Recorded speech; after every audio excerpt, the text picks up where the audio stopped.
Well, hello everyone. My name is Sharon Erlenmeyer. I'm the worship coordinator at Moses Lake Christian Church, and today I am coming to you from my living room.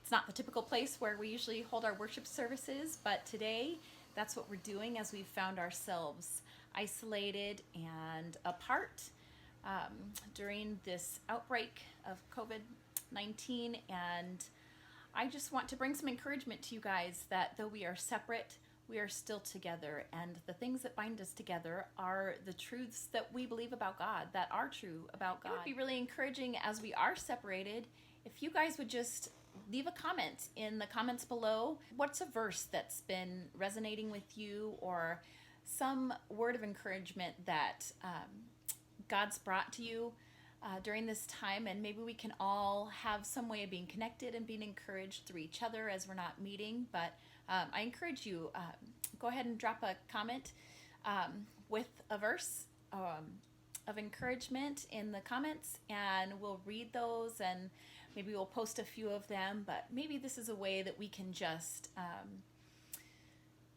feel together even though we're separate.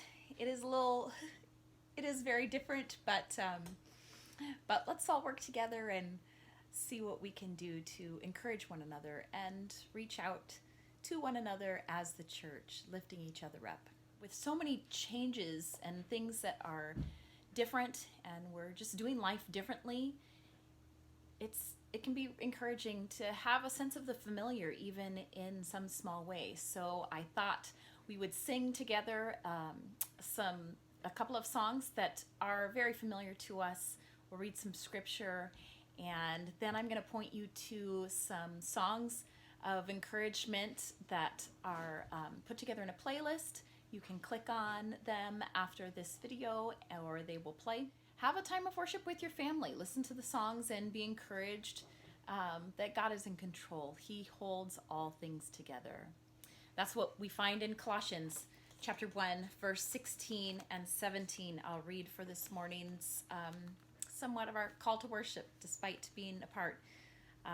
The word is still true. In Colossians chapter 1, verse 16 says, "For by him all things were created, things in heaven and on earth, visible and invisible, whether thrones or powers or rulers or authorities, all things were created by him and for him.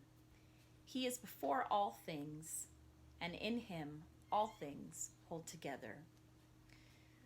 What's happening in the world right now is not a surprise to him, and we know from past experiences and what he's done in our lives that he is in control, and we can rest assured on that. And so would you join me, join your family together perhaps, and let's sing a couple of these songs together and just remind ourselves and rest in the truths, repeating them, who God is and who he is to us, and that he's got this.